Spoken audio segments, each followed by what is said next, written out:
Are you genetically lazy? What did you do? Well, 1, 2, 3. So I want 3 reasons.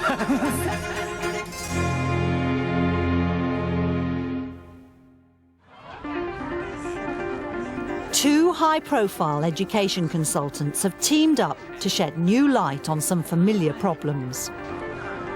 Tom Barwood's a motivational guru who used to be in advertising, while Heather Flint's a highly successful head, now working as a government advisor. Barwood and Flint have been called in to help the Hurst Community College in rural Hampshire. GCSE A to C's, including English and Maths, are stuck at around 55%. The staff are still smarting from a recent satisfactory Ofsted report, which was critical of the school's lack of progress. Staff believe a major factor is a gender gap, caused by lazy boys with low aspirations. Tom and Heather will be making a series of visits over the next few months to investigate.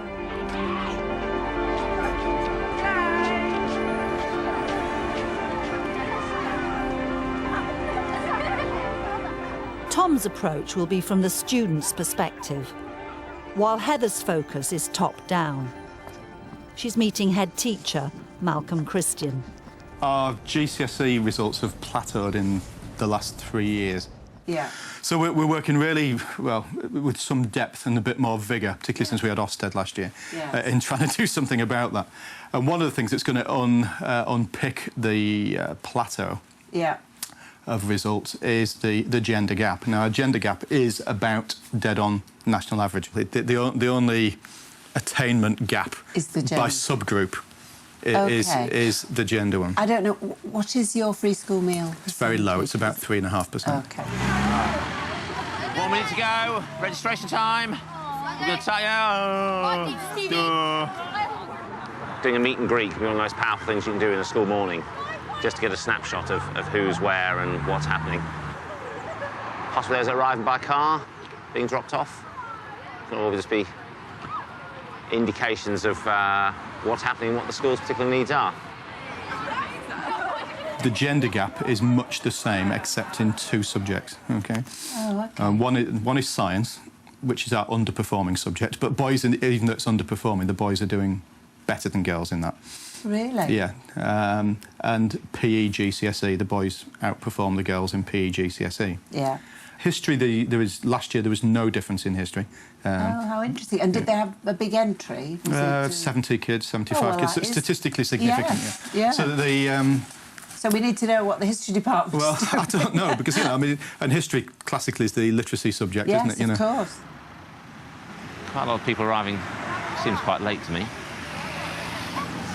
But where is the presence of any member of staff here?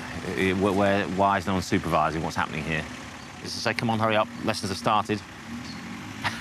You should be in school now. Good morning, nice to see you. What have we got on today? 70% go on to sixth form college, another 20% go on to a more vocationally based college, you know? Yeah. And a lot of the boys, and the ones you may talk to later today, will readily admit that if they're going to go on to sixth form, they need C's. Yeah, so that's all they're aiming for. And that's what they aim for, the lowest common denominator. I think that is a structural thing that is working against us. And I've got to say, if it was an internal, you know, we're not, but if we're in 11 to 18 school, you can raise the bar internally a bit on that, can't you? What about working with the college? Have you got... No, we haven't done that. I've got to say we haven't done that. But I do think that structural thing, it does have an impact. And if you talk to the kiddies, they will... They say that. Yeah, they will. But the girls don't? No, not as much, no. But I don't know, that may be just the inbuilt gender thing, isn't it? I don't know. You may not agree with me on that, but I think there is an inbuilt gender thing about guys just doing last minute. And, yes, you know, yes. You know, and certainly there is the gender thing of working differently, isn't there? Yes, there is. Yeah, oh, definitely. You know, I can recognise that even with my senior team, you know. Yes. Yeah, and then what happens... Tom's with some bright Year 11 boys who ought to be doing better. That's the question I was going to ask. Are you thick? No. Just, David, you sure? No, it's worth getting these things clear, because sometimes people go, well, actually, no, I secretly think I am, you know, but, you know, you're not. So, now, Jamie, you're thinking, what's he going to ask me? Yeah. So, Jamie, just tell me about where you are now. Behind. Are you? But behind in what way? I'm just sadly lazy. I mean, are you genetically lazy? Do you come from a genetically lazy family? No. Have you inherited a laziness gene, and are you a family of wasters that you can actually track back through history? No. No, exactly. What do your parents do? My dad owns his own water company. It's his own company? Yeah. And he's a self-employed, limited company, and it's his. Yeah? So the laziness gene is actually not there. In fact, if anything you've got, it's an entrepreneur's gene. It's just trying to say, you know, there's this idea that what works in one area just needs to paste across and see in the other. Heather's seeing new head of English, Tim Martin. His data reveals a more complex picture than a simple gender gap. Thank you. In the Key Stage 3 SATs, Yes. there was still quite a significant gap overall. Yes. But in terms of looking at how pupils matched up to their targets, their Yes. Fisher Family Trust targets, the boys outperformed the girls. Yes, here we are. 35% of male level 4 entrants made 2+ levels of progress over the Key Stage, compared to only 17% of female level 4 That's in there. I entrants. don't need to write it down. That's very interesting because it's almost, you know, the sort of bald heading of boys' underachievement is masking some quite significant girls' Yeah. underachievement. Yes, that's right. Yes. And then again at GCSE, what we found was, again, there is the gap in sort of absolute attainment, but the Yes. boys seem to be closing the gap. I don't think, to be honest, that we've done anything magical No. which has suddenly caused this improvement in the situation. I think it's the fact that in both those cohorts, possibly the boys are a little bit mature, a bit more focused and a bit more committed, and that's what's made the difference, rather than any sort of external things that we've imposed. Roland, you lived in France, I did indeed. and can you speak fluent French? I can speak fluent French. I think as long as you apply yourself for a language, then you can speak it. But it was mainly the fact that because I was over there, I either spoke French or couldn't speak to anyone at all, and I was forced to do it. And that's where I find it difficult at school, because there's nothing actually forcing me to do the work. And they were at stake, there's nothing here. So if you fail, so what? If you do well, so what? Yeah, exactly. Yes, that's really kind of interesting as a thought. I've often thought about this. How could you actually up the kind of at stake to sort of like, so you've got something at stake every day? Back to motivation again. Yeah, it's, you know, having that hunger. My bee in my bonnet at the minute is lazy boys. They know why they're not achieving what they could achieve. They do know it. I think they're at stake is they're partly bored, partly there is no benchmark of real competition. It's too easy for them. Yeah. Too easy. I think they need some real challenging stuff to really push them. No, well, last night at our staff meeting, my slot was on kind of kids who are only achieving satisfactory when they could be a lot better. I raised it, Yes. and then it went on to another item on the agenda, and interestingly enough, when I was leaving, 2 members of staff stopped me in the car park, kind of knocking on the door, just wanted to say, yes, the lazy boys, yes, what are we going to do? And they were very animated about it. And yes, we need to do this, I've got some ideas. So it did kind of raise some energy. Yeah. I think the really interesting point is that boys' learning is a very good barometer of the general quality of teaching and learning in the school. I think the danger is sometimes in a school that is doing relatively well that you can get a little bit complacent, and therefore what we do is we seek excuses, and boys are often a great way of looking for that excuse.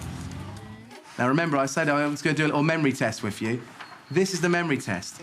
Heather's observing head of history, Nick Stoughton, who's discussing Thomas à Becket's murder with Year 7. Right there, and we're going to look at that. Obviously, we need to look at more evidence than just one person's eyewitness account, don't we? And we're going to look at that later on, but that's a very good idea. Ross, anything else? The whole ordeal could have been stopped if the knights had talked to the king before they went out to kill him. Absolutely right. And I think what we'll see later on is rushing off and doing something when you're in a bad mood is not always the best way to do it.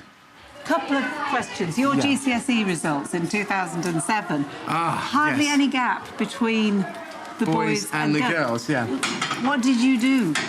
The key area is always extended writing. We spent so much time on writing frames, literally, with practice exam questions, and just getting them used to the fact that they had to break down their answers into paragraphs, each paragraph thinking about a different factor. So just breaking down. as factors and turning even to arguments. So the history teachers were teaching them literacy skills. In a way, yes. In order to get in a way, at GCSE, because, especially with the coursework as well, Yes. the only way you could get across how they were going to get the higher levels was to literally remind them or to stress the technique involved. Yes. When we're doing discussion and stuff like that, the boys are always that's one reason why it's usually them with their hands up, because they want to talk about what they're thinking about before they then go on to write it down. How So interesting.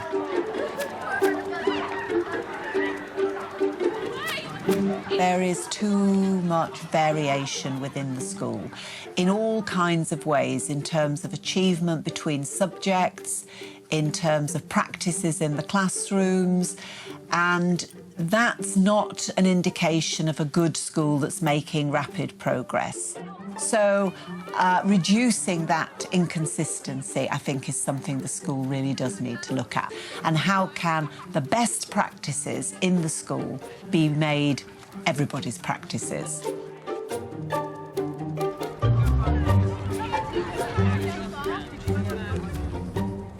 Barwood and Flint want the Hurst Community College to get back to basics.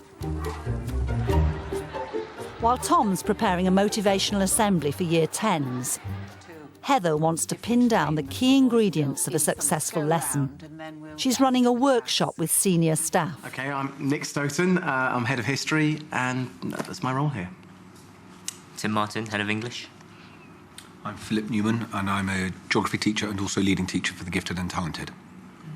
And I'm Roger Jones, assistant head teacher, and part of my role is data and linked with Phil on the gifted and talented. Okay, and I'm Steve Brown. I'm Deputy Head Curriculum and Teaching and Learning, and I also teach science. We were asked to look at how the school can narrow the attainment gap between boys and girls. When I looked at the data for the school, it's quite clear that there isn't a uniformly group of underachievement by boys, not by any means. So the picture in the school is very uneven, isn't it? There are some groups of girls who are underachieving. There may well be underachievement amongst your most able students, girls and boys. My hope is that we can come up with something very, very practical that's actually about the shape of a good lesson from the beginning to the end, and might have wider application, or should have wider application than simply narrowing the gap between boys and girls, but would raise the bar as well for everybody. Do you think that's too much to aim? Do we want to call it what makes a good lesson at Hurst? Or because you've got that in kind of theory to what works at Hurst? We're revisiting the policy anyway. Right. It's now 2 years old. It's time to... Yes, yes. No, the policy is a very good background to this. Yeah. What we want to achieve is a situation whereby on a wet Friday, when, for example, we haven't had much time to prepare, we actually have a default mode that we go back into. Yes. Something that automatically you go back into that mode of teaching without having to think about it too much. OK. But is very practical. Yes. Yeah. And still, if a parent of one of your children came in on that wet Friday, didn't think, well, you know, why are they bothering to come here? They may as well go home for the afternoon if that's as good as it gets. It still needs to be, you know, it still needs to raise the game, yes, it does. it? Yes, it does. Put your hand up if you think this will either be or become boring. Be honest, because I'm not easily shocked, OK? Tom wants to shake things up. He believes higher aspirations and sharper goal setting are key. What I like to say is, who would like to be successful?